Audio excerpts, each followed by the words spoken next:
Mapagpalang araw mga kataba, yan. Blow the candle naman para sa ating birthday celebrant na si Jack. Siyempre kami naman, pakanta-kanta, pa-picture-picture. Kasi alam niyo naman mga kataba, yan din yung mga importante nating gagawin. Kailangan tayo mag-picture ng mag-picture. Yan, dumating na rin si Virgin mga kataba.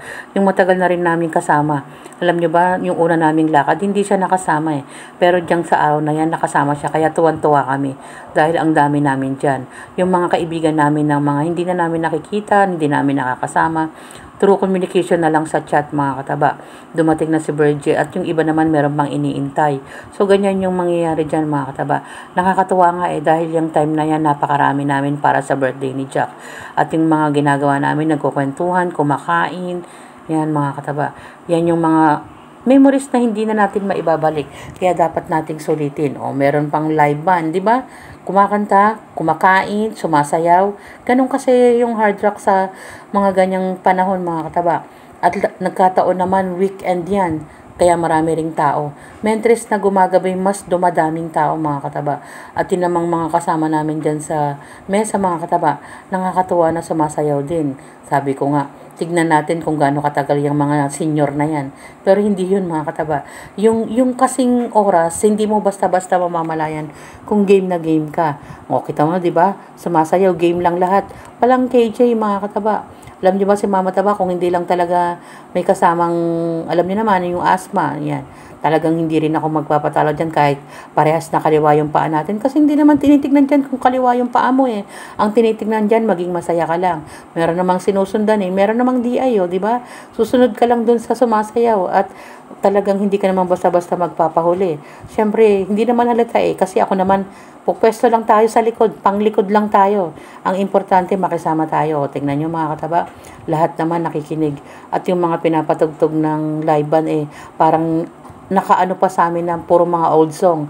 Kaya mag-i-enjoy ka talaga na hindi ka basta-basta maiinip kasi nga sumasabay ka pa sa kanta. Tapos yung atmosphere, yung ambience, maraming tao. Marami kang nakikita na iba sa'yo na yung nanay lang na nasa bahay, na naka-stack lang sa bahay tapos nandyan, peace, sabi naman ni Tess. O si Rhea naman, wala ding ginagawa kundi humagikik, tsaka si Helen. O yung maliit na yon. Di ba mga kataba, yan pa si Maris. Kasi marami rin naman kami dyan eh. Sabi ko nga, kahit na maingay yung paligid, nagkukwentuhan pa rin. Yan, di ba?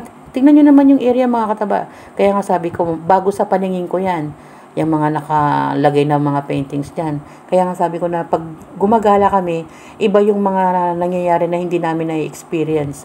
Pinapa-experience sa amin ni Jack. Sabi nga, madalang lang, kaya sulitin natin yung mga oras na kasama natin yung mga kaibigan natin. Tapos meron pang ganyan, para ka ring hinaharana. Tapos, active pa yung live band. Yun yung kagandahan ng live band, mga kataba. Bukod sa talagang maiinganyo ka sumayaw, maiinganyo ka na rin kumanta. Kasi ini-entertain ka talaga. Bukod pa sa nabusog ka na nasiyahan ka pa dun sa live band. Yun naman yung sulit sa hard rock, mga kataba. Sabi ko nga, sulitin natin lalo na sarili lang namin yung dinala namin dyan. Makikita nyo naman yung lang galaw ng mga ilaw na hindi ko basta-basta aantokin. Walang dull moment dyan.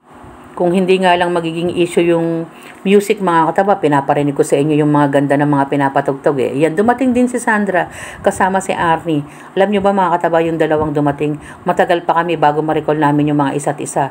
Kasi daw, katulad ko mga kataba, ang laki ng changes ko. Obvious naman, dahil nung araw 24 lang ako, ngayon baligtad na ng 24, 42 na.